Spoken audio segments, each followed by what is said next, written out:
Bienvenue dans cette nouvelle édition du QG Week-end. Voici les titres. Élections législatives ce 29 juin au Burundi. Si le parti au pouvoir, le CNDD-FDD, se dit prêt à aborder cette échéance, l'opposition radicale, elle, reste dans l'optique du boycott. Lutte contre la corruption au Maroc. Un numéro vert a été mis en place pour dénoncer les actes de corruption qui font perdre au royaume chérifien des millions de dirhams chaque année. Et puis vers la fin de la pénurie de carburant au Nigeria, les 4 raffineries du pays qui sont à l'arrêt depuis 2 ans vont reprendre leurs activités le mois prochain.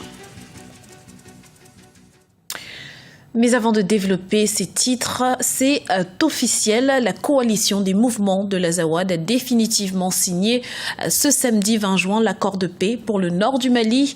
Une signature qui met fin à plus de 3 ans et demi de conflit et à près d'1 an de négociations. L'accord prévoit la création d'assemblées générales dotées de pouvoirs importants élus au suffrage universel direct. Désormais, le cap est mis sur sa mise en œuvre. Un comité de suivi a d'ailleurs d'ores et déjà été installé. L'échéance électorale approche à grands pas au Burundi. Si le parti au pouvoir, le CNDD-FDD, a amorcé ses préparatifs pour les législatives de ce 29 juin, l'opposition radicale, elle, ne se sent pas prête à s'engager dans ces élections sans un nouveau calendrier issu d'un consensus. Explication d'Aglise Elsi Akizimana. Les élections des conseillers et des députés se dérouleront le 29 juin au Burundi, avec ou sans l'opposition radicale. Le parti au pouvoir, le CNDD-FDD, reste déterminé.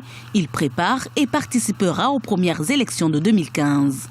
Le CNDD-FDD se prépare aux élections qui vont se dérouler le 29 de ce mois de juin, parce que depuis qu'il y a eu un nouveau calendrier de ces élections, nous n'avons pas arrêté la campagne, nous avons continué la campagne et nous nous préparons bien et bien à ces élections.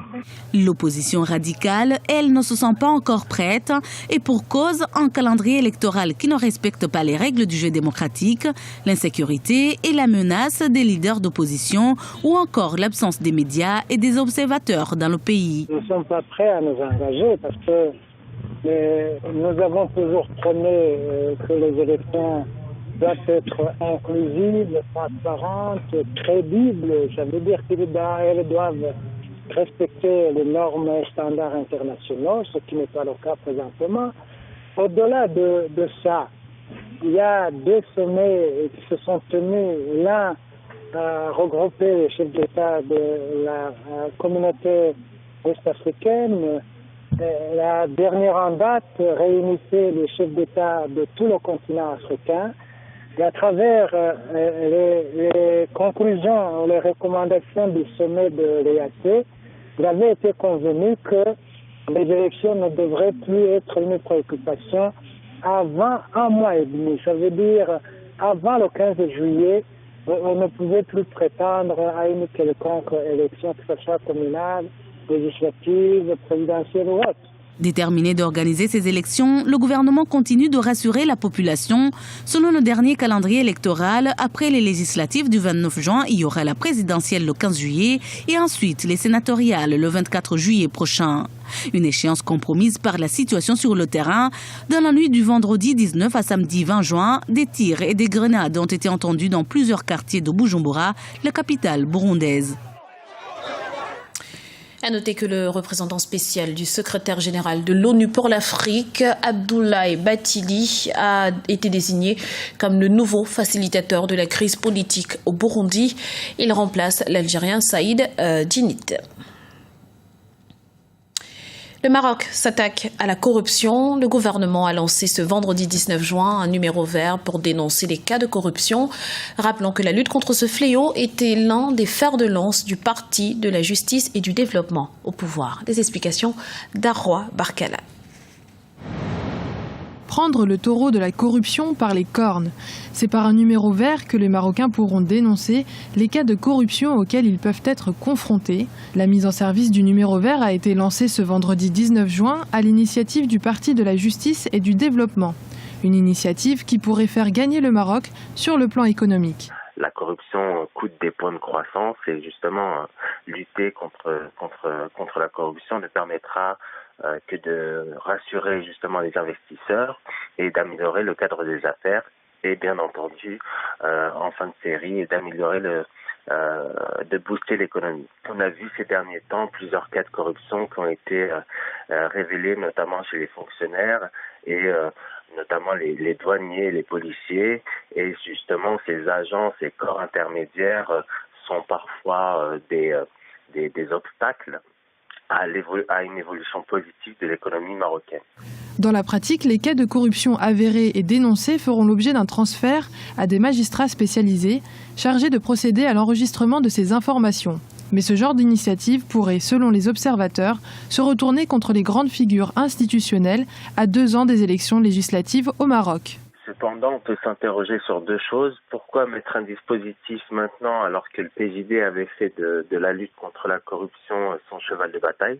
À mon avis, c'est une mesure bien évidemment électoraliste. On est à l'approche des législatives qui auront lieu en septembre 2016 et le PJD essaie quand même de se rattraper parce que son bilan n'est pas très reluisant. Le Fonds social est en ébullition au Maroc avec plusieurs manifestations de syndicats.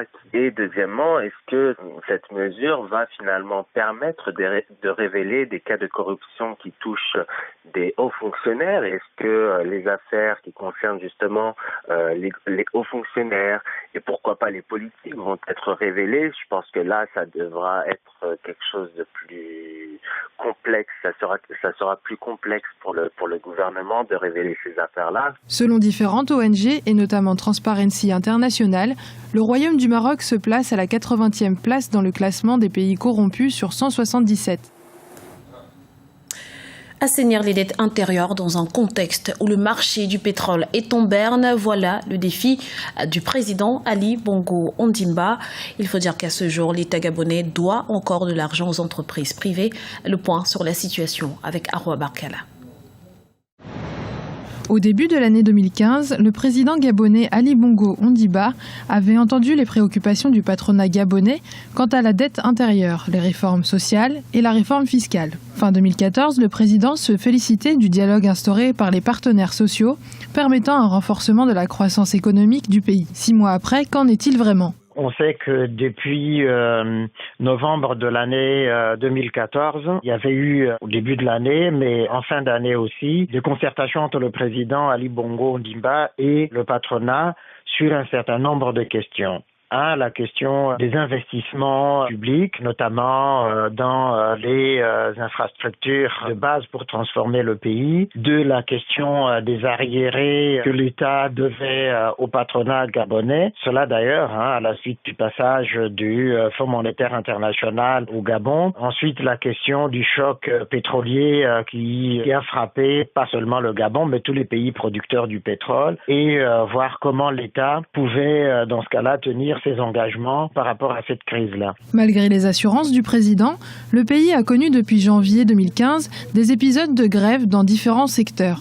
À ce jour, l'État doit encore quelques 400 milliards de francs CFA aux entreprises. La baisse du cours du pétrole entache la bonne volonté des autorités à recouvrir les dettes et assainir les finances publiques. Les grèves qui ont frappé un certain nombre de secteurs de la vie gabonaise, enseignants, médecins, etc., tout cela qui peut perturber la situation sociale, économique et politique. Et donc, les actions de développement à mener pour arriver au plan Gabon émergent. Je crois effectivement que sur ce secteur-là, des choses ont été faites, mais qu'il y a encore de progrès. On ne peut pas tirer de conclusions définitives à mi-parcours. Ce qu'il faut noter, c'est que des efforts sont faits pour l'amélioration du climat des affaires au Gabon, pour permettre justement au secteur privé gabonais, dans son partenariat avec l'État, qu'on arrive au principe du gagnant-gagnant. Samedi 6 juin, à Paris, le mouvement gabonais pour Ali Bongo Ondimba était venu à la rencontre de la diaspora gabonaise vivant en Europe. De nombreuses hautes figures du gouvernement gabonais avaient fait le déplacement dans le but de rassurer et échanger avec leurs concitoyens de l'étranger et au rayonnement du Gabon de par leurs investissements.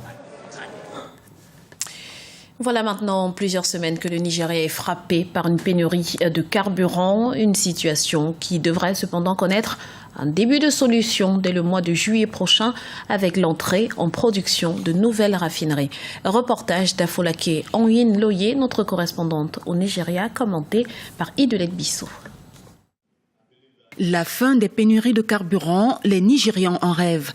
Un rêve que l'initiative de transparence des industries extractives croit réalisable. Pour ces experts, il suffit tout simplement d'accroître les possibilités de raffinage des raffineries nationales.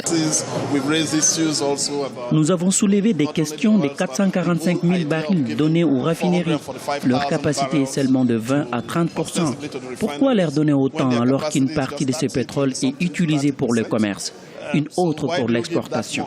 Pourquoi devons-nous tout vendre sans donner à nos raffineries ce qu'elles sont capables de traiter?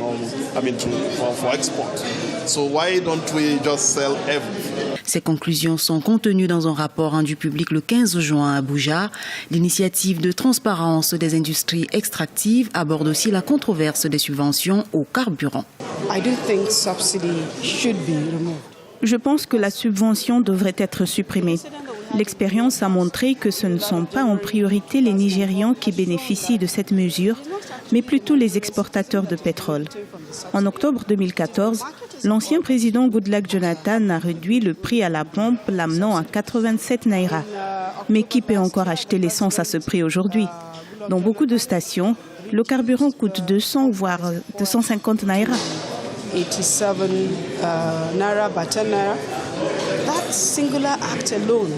L'initiative de transparence des industries extractives livre ses conclusions à peine un mois après la dernière crise du pétrole au Nigeria, une crise due à la persistance des exportateurs à réclamer du gouvernement fédéral le paiement de la dette de la subvention du pétrole, une dette qu'ils estimaient à plus de 200 milliards de naira.